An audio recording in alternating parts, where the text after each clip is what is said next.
तीसरा टी20 मुकाबला one sided हारने के बाद फूटा साउथ अफ्रीका के कप्तान, कोच और दिग्गजों का गुस्सा।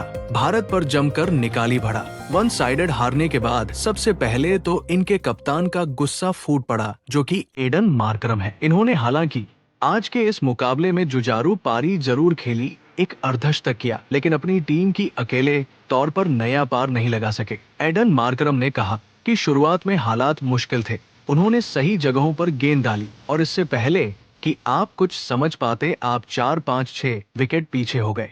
इसीलिए उनकी बॉलिंग को क्रेडिट देना होगा। यानी कि इन्होंने यहाँ तारीफ करी हरदीप सिंह, हर्षित राणा, हार्दिक पांड्या की। उनमें से कुछ ने टेस्ट मैच जैसी डिलीवरी, टेस्ट मैच लेंथ पर बॉलिंग की। ये मुश्किल काम था भारत की ऐसी गेंदबाजी को खेलना।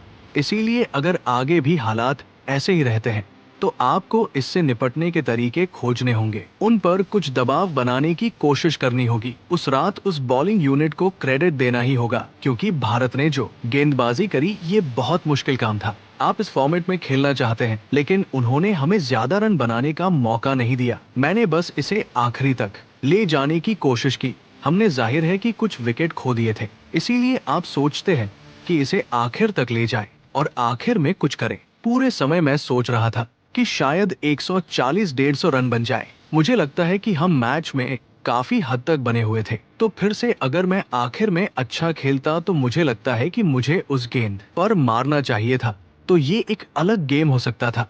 तो ये छोटे छोटे अंतर की बात है, हम इस पर ज्यादा गहराई से नहीं देखेंगे। अगर हालात ऐसे ही रहते हैं तो हमें इन सवालों के जवाब ढूंढने होंगे। उन्होंने आगे कहा कि अगर ऐसे हालात है तो शायद आप उसे एक बॉलर को चुनना होता है जिसे आप टारगेट कर सके।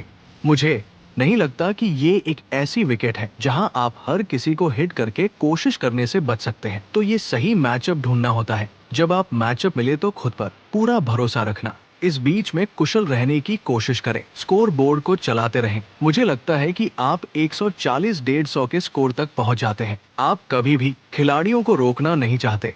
आप कभी भी गेंद को जमीन पर रखने या जो भी मामला हो उसके बारे में कोई नेगेटिव बात नहीं करना चाहते। आप हमेशा लड़कों को खेलते के लिए प्रोत्साहित करना चाहते हैं। हर कोई आज रात से सबक लेगा और उसके बाद बेहतर क्रिकेटर बनेगा।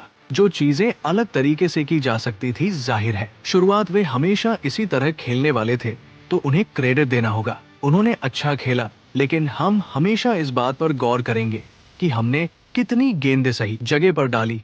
शायद उन पहले 3-4 ओवरों में सही जगह पर काफी गेंदें नहीं डाली, और अगर हम उन्हें सही एरिया में गेंद डालते हैं और वे 60 रन बनाते हैं तो कोई बात नहीं। शायद यही वो चीज है जिसे हम देखेंगे। लेकिन उसके बाद मुझे लगा कि वे ज्यादा बेहतर थे।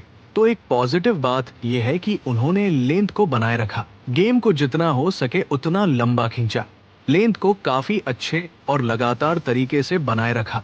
हाँ, कुछ अच्छे सवाल हमसे उन्होंने पूछे हैं, तो ये बहुत बड़ी तारीफ करी है। जी हाँ, एडन मार्करम ने। एडन मार्करम की बात में जी हाँ, एबी डिविलियर्स ने भी इस मुकाबले को लेकर एक बहुत बड़ा स्टेटमेंट दिया, खासतौर पर साउथ अफ्रीका के ऐसी शर्मनाक प्रदर्शन पर जहां उनकी टीम वन साइडेड इस सीरीज में दूसरी बार हारी है। तो उन्होंने कहा कि इस मुकाबले में भारत ने शुरुआत से ही मैच पर पकड़ बना ली। हरदीप सिंह ने नई गेंद से जिस तरह से टॉन सेट की, वही मैच का निर्णायक मोड़ रहा। उनकी स्विंग और सटीक लाइन ने गेंदबाजी दक्षिण अफ्रीका बल्लेबाजों को खुलकर खेलने का मौका ही नहीं दिया। उसी दबाव का पूरा फायदा हर्षित राणा ने भी उठाया। उन्होंने लेंथ और गति का बेहतरीन संतुलन बनाते हुए बल्लेबाजों को लगातार सवालों में डाला, साझेदारी बनने ही नहीं दी। दक्षिण अफ्रीका की बल्लेबाजी आज जिम्मेदारी से दूर दिखी। टीम 117 रन पर सिमट गई, जो अंतर्राष्ट्रीय स्तर पर स्वीकार्य नहीं है। ये सिर्फ तकनीकी कमी नहीं बल्कि मानसिक मजबूती और जिम्मेदारी की भी कमी थी। एडम मार्करम ने संघर्षपूर्ण पारी खेली, हालात से लड़ने की कोशिश की, लेकिन सच यही है कि अकेला चना भांड नहीं फोड़ सकता। टी20 क्रिकेट में एक बल्लेबाज के दम पर मैच नहीं जीते जाते, टीम को सामूहिक प्रयास करना होता है। भारत की बल्लेबाजी भी उतनी ही प्रभावशाली रही। लक्ष्य का पीछा करते समय उन्होंने धैर्य और आक्रामकता का सही मिश्रण दिखाया, विपक्ष को वापसी का कोई मौका ही नहीं दिया।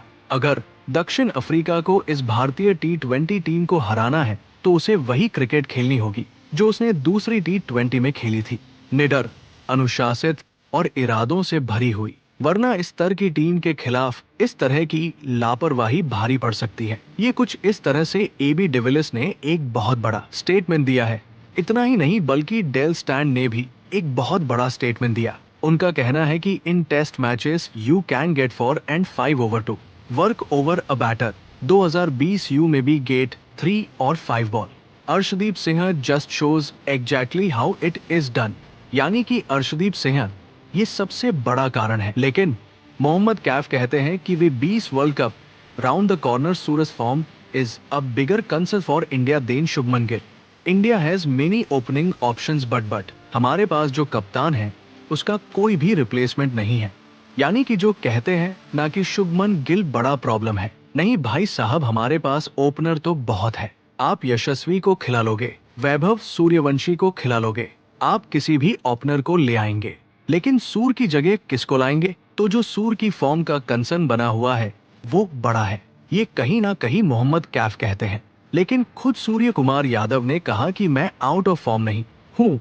धर्मशाला में दक्षिण अफ्रीका को रौंदने के बाद कप्तान सूर्य कुमार यादव ने एक बहुत बड़ा स्टेटमेंट दिया और बहुत बड़ा ऐलान कर दिया। मुकाबला जीतने के बाद भारतीय कप्तान ने कहा, मुझे लगता है कि ये खेल बहुत कुछ सिखाता है। आप सीरीज में कैसे वापसी करते हैं यही मायने रखता है। पिछले मुकाबले से हमने बहुत कुछ सीखा और सीखने को मिला। हम बुनियादी सिद्धांत पर वापस जाना चाहते थे, वही चीजें करना चाहते थे जो हम कटक में कर रहे थे और नतीजे हमारे पक्ष में रहे।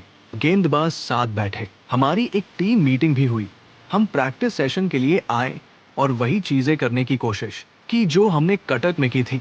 हमने बहुत ज्यादा अलग चीजें करने की कोशिश ही नहीं करी। लंबे समय तक सूर्य कुमार यादव अपने फैंस को बल्लेबाजी से प्रभावित नहीं कर पा रहे हैं, तो ऐसे में सूर से उनके बल्लेबाजी फॉर्म को लेकर सवाल पूछा गया तो उन्होंने कहा, मैं बहुत अच्छी बैटिंग कर रहा हूँ, मैं हर वो चीज करने की कोशिश कर रहा हूँ जो मेरे कंट्रोल में है, और जब मौका आएगा, जब रन बनाने होंगे तो वो जरूर बनेंगे। हाँ, मैं रनों की तलाश में हूँ, लेकिन मैं आउट ऑफ फॉर्म नहीं हूँ, बस रन नहीं बन रहे हैं। मुझे लगता है कि हम रविवार की रात इस जीत का लुत्फ उठाएंगे।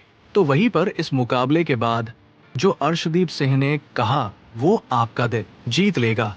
अर्शदीप सिंह ने कहते हैं कि जब मैं ग्राउंड पर आया तो सब मुझसे कह रहे थे कि ये अभी तुम्हारा होम ग्राउंड है, तो सबसे पहले मैंने उनसे कहा ये मेरा होम ग्राउंड नहीं है। इससे मुझे अच्छा लगा क्योंकि होम ग्राउंड में मेरा पिछला मुकाबला बहुत खराब गया।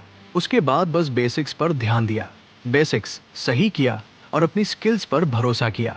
जब आप इस लेवल पर खेलते हैं तो कुछ दिन ऐसे होते हैं जब वो आप चीजें नहीं कर पाते जो आप करना चाहते हैं। पिछला मैच एक खराब दिन था, इसीलिए ये करके इस मैच में अच्छी बॉलिंग करके अच्छा लग रहा है। आज क्या सही किया? कुछ नहीं बदला, मैंने बस बॉल को सही जगह पर पिच किया, विकेट को जितनी हो सके उतनी मदद लेने की कोशिश की। विकेट में थोड़ी मदद थी, मौसम भी ठंडा था, इसीलिए साफ स्विंग और स्टीम मिल रही थी। मैंने बस इसे सिंपल रखने की कोशिश की, सही जगहों पर बॉल डाली और मुझे उसका इनाम मिला। सच में नहीं, रीजा हैंड्रिक्स रिव्यू के चर्चा के बारे में कहते हैं कि ये सूर भाई थी जो थोड़ा सस्पेंस बनाना चाहते थे। जैसे ही बॉल पैड पर लगी मुझे पता था कि वो आउट है। जब मुझे जितेश से भी अप्रूवल मिल गया तो हमें पता था कि हम रिव्यू लेने वाले हैं। वो बस थोड़ा इंतजार करना चाहते थे, थोड़ी देर बात करना चाहते थे और फिर रिव्यू लेना चाहते थे। ब्रेवियस रिव्यू पर एक बॉलर के तौर पर आप हर